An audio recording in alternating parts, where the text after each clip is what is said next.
Hello everybody, welcome back. My name is Winback, and on today's episode of Pokemon Unite, we're going to be playing Talonflame.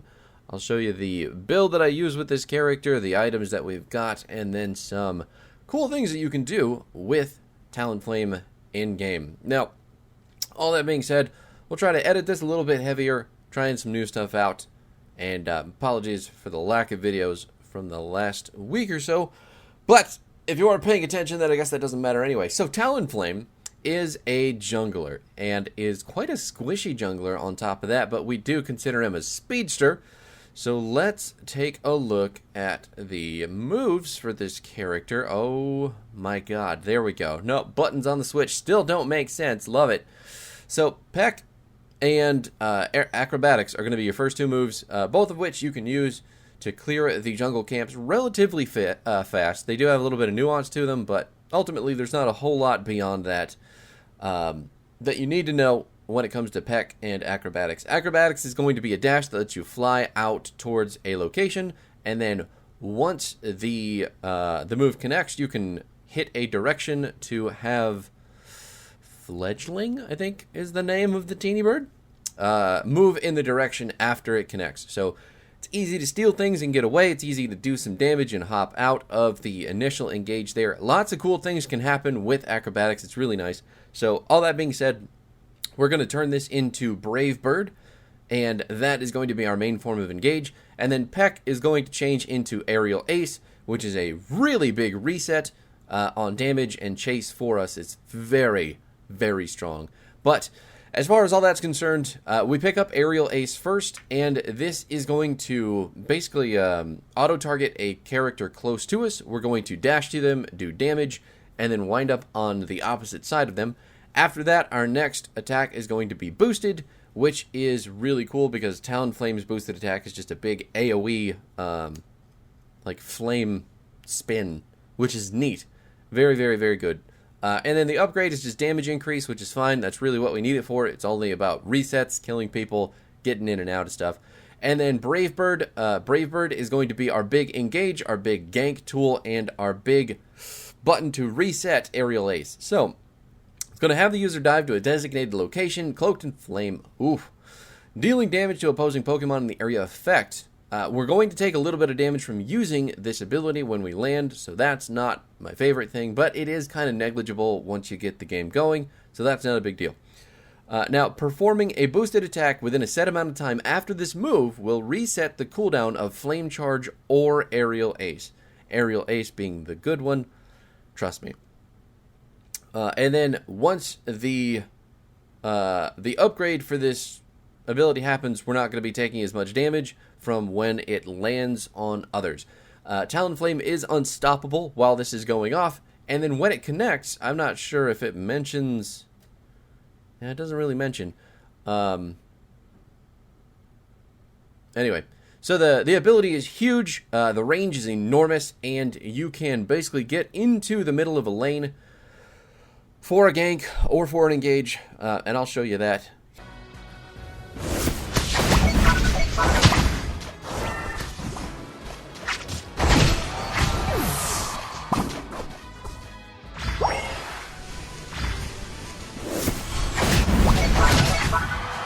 All sorts of cool things that you can do with Brave Bird. It's a very, very strong tool. Very, very strong for engage. Very just good stuff happening. Anyway, for Aerial Ace, the button itself, once you hit the boosted attack with Aerial Ace, you are going to get the reset from your Brave Bird jump, and then after that, if you've done it fast enough, if you already had a boosted attack loaded, you can get 2 resets from Aerial Ace when you land with the Brave Bird, so it is really, really, really strong, really lots of damage just for jumping into the face of squishy people, like your Cinderaces, your Eldegosses, your wee little tiny health bar people. They just explode when playing this build with Talonflame. Now, our ultimate is going to be Flame Sweep. It is really just that simple. It's a very long-range ability, but if you hit a wall or if you hit anything, any sort of terrain with this ability, you're going to stop immediately and then just keep ramming into the wall, which is really unfortunate when it comes to Zapdos plays, but whatever. That being said, though, if you connect with the Pokemon and you've got a full lane of space, you're going to carry the Pokemon into the closest point of terrain or to the very end of the ability, which I'm going to show you right now.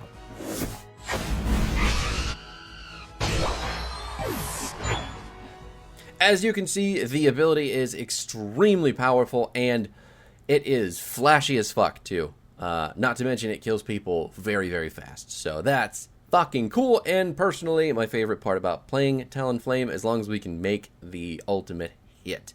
Now, Gale Wings is our passive. This just means that while we're at high HP, our movement speed goes up pretty significantly, and then that's going to help us get around the map, clear camps, gank people, really good stuff there. The boosted attack is going to be every third attack, going to give us a big circular flaming whirlwind.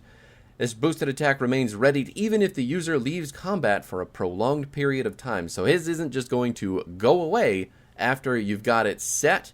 So you can basically just hit some auto attacks on neutral minions, hold on to that forever until you're ready to go in, use that Brave Bird, get the boosted attack, get the reset, get another boosted attack, and so on and so forth. You can see how cool that is. Alright, so Talonflame items. We got Muscle Band, number 1. We've got Buddy Barrier, number 2. And then we've got Scope Lens, number 3. I don't think Muscle Band and Buddy Barrier need much of an explanation at this point. They're both busted. Everybody knows it. We're really waiting for some sort of shake up to the items. It really needs to be balanced out because the level of item usage is just awful. It is completely unvaried and really hope it gets changed, but that's enough of that. And then Scope Lens, the last thing that we're taking, since Talonflame is a lot about auto attacks with those boosted attacks, getting those resets and chasing people down, we can get some really, really crazy big damage with our auto attack and our boosted attack resets. So we're taking Scope Lens to make sure that we can just pop people when we go in and they die. So that being said, we've got Muscle Band, again, Buddy Barrier, and then Scope Lens. Let's get into this game. Stop wasting time.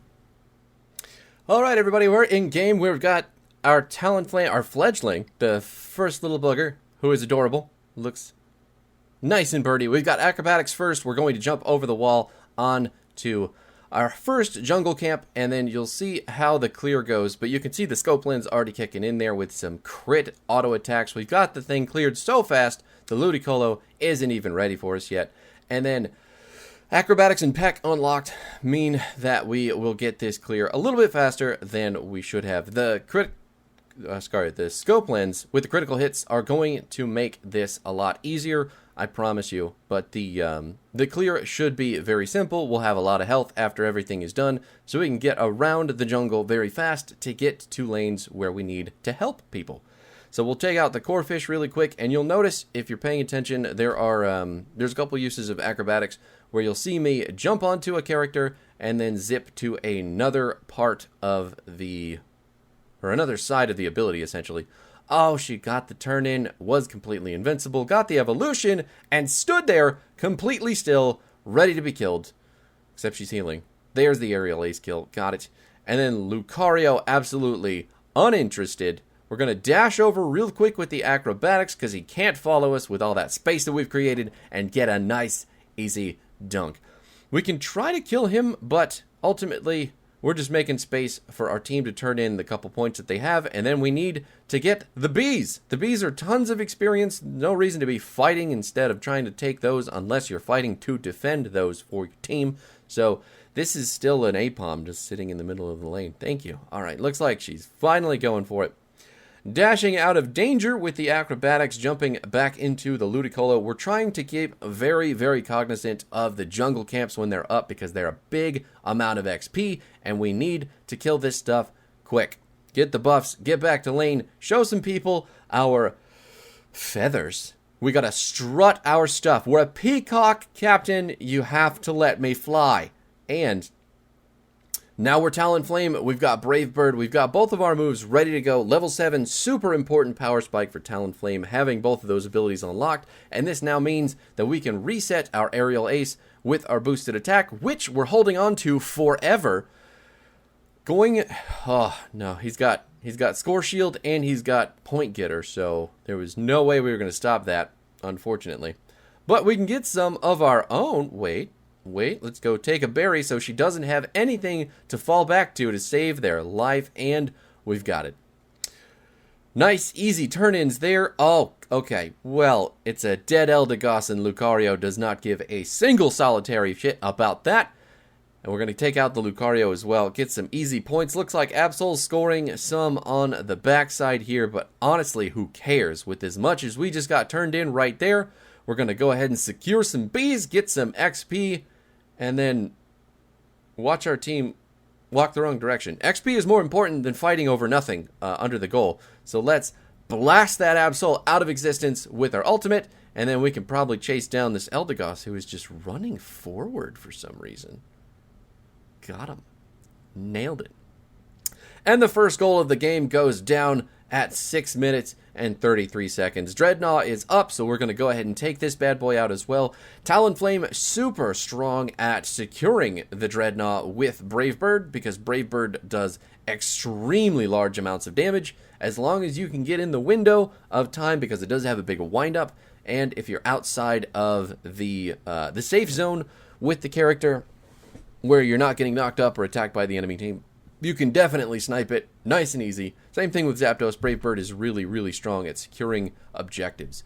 Now we're just going to dive in there. We're going to look for some resets. He got the berry, so we have to get out immediately. Ninetales and Greninja doing the Rotom. It looks like it was nice and quick for them, so we can just continue to dive in here. Lucario getting eaten alive like he's some kind of bird seed or worm or bug that birds eat. You see where the joke is going. I promise you, it'll be the last one. Now down towards the bottom side of the map, Eldegoss is turning in, but it looks like Blissey's going to go deal with them, so not a whole lot for us to worry about while we farm some jungle camp stuff, get some XP. We still want to keep farming. We still want to get these buffs. The buffs are very, very good for Talonflame, because the slow on the red buff means that we can get more auto attacks, more boosted auto attacks, more crits, keep people in our field of vision. I don't know what Lucario's actually doing over here. Maybe he's just given up on life completely and is saying, please kill me, Talonflame. I hate my team. And you know what? Why not? That if you could just turn your shield off, sir. Okay, that's fine. He's just basically another jungle camp at this point, and he needs to get reported at the end of this game, that's for sure. So, Blissey holding down the bottom lane. Haven't lost either front side tower just yet. Looks like we've got our Aerial Ace Plus now, so we are going to get some extra damage on that ability. Brave Bird Plus is going to be shortly thereafter. Now we've got our ultimate up as well. The Flame Sweep is ready to go if need be, but I don't think it's going to be, honestly. This seems like just a really stomp of a game. Looks like my team is on top of Dreadnought, and the enemy team just absolutely does not give a fuck. And we can jump in here, steal some bees, get an Eldegoss kill. Maybe? Nope, she had to pop ultimate. So, she's got a shield. Nothing we can do about that to stop her. Let's go ahead and turn in some points. We got 46 here. Do we get the turn in? We do. Slowbro coming around the backside, not enough. I cannot believe no one got dragged, but now that I think about it, Slowbro was unstoppable during his ult, so there was no one for us to drag anyway. Lots of resets coming down, big damage, killing everybody trying to defend this point, and honestly, it just seems like the enemy team is not interested in playing the game anymore. Greninja doing whatever he wants to do on the top side of the map, not that I think it's particularly smart, but he took Amnesia. Oh my god, I thought he was using Slow Beam earlier, and it turns out he had Amnesia. That's why he didn't get dragged. Lucario hanging out in our base, being an absolutely toxic fuck teammate for his team, which is really unfortunate. I don't know what he thinks is going to happen there, but maybe, again, he does not altogether care. Probably hit that surrender vote 100 years ago, and his team is just like, fuck you, Lucario, we all hate you, you can suffer through this. So, anyway, got to clear out them camps yet again. No more Bouffalon for us to worry about. One hit dead, and we got the, maybe Greninja was starting these earlier? Gonna go ahead and snag that Ludicolo as well. And then, can we just go do Rotom? I mean, we have 20 seconds on the Dreadnought. Our team is all down there. The enemy team does not care whatsoever about anything happening in the game right now. So I guess we're just going to do it all by ourselves. Let's see how good Talonflame is at taking Rotom alone. We are level 14, so we're basically maximum level. We've got one more level to go, which is just stats, but still. This is pretty crazy. And you can see those crits for 1,030 damage. I mean, that is gross amounts of damage. And the Rotom's just going to run it down on the top lane for us, so should be a free-ass Dreadnought. Can we get the Absol kill? We're speeding up. We've got our high health, the passive move speed coming in, and the Greninja nailed it. Landing directly on top of their face. Absol dies to nothing but auto attacks and resets, and that is the most fun way to play Talonflame, in my opinion. And we're out. He surfed through the ability, so we didn't connect with him to drag him, but at the same time, my team's here, so we can go back in with the Brave Bird. Doesn't look like... Oh, we did get a reset. I thought the window was over to get the resets down from the Brave Bird, but that's okay. Everybody's got their turn-ins. We have 1 minute and 20 seconds left to go in this game, and the enemy team does not want to surrender. And I don't understand. So there's no Zapdos for them to worry about because we're just so slamming it in there on their team. Lucario, I think, was trying to go get it on his own, but it looks like someone from our team was paying attention to stop him from doing that. Not that it really matters. Because they couldn't get out of their base long enough to turn in any of those points, and they'd have to cross the entire map. So at the same time, we don't need the Zapdos, but might as well seal the deal, kill the big boy, get the points, maybe jump on top of the heads of the enemy team here. Slowbro trying to go for that last 30-second save. I don't know. Nothing the enemy team can do right now is going to win this game, which is a little bit, of a complaint that I have about Pokemon Unite. If we're being honest, I think the game should be over. Oh, goodbye, enemies. It's nice to see you. I'll be leaving now. Goodbye. I think the game should just be over at a set point limit. Or some manner of, like, oh, we're done. You obviously lost. Everyone is just cramming you back into your base and you can't leave, so let's get it over with. I guess that's the function of the surrender, but at the same time, it's kind of like, oh, God. All right. That's it for Talonflame, everybody. MVP all the way, 220 points scored, and a report for the Lucario. I'll see you next time.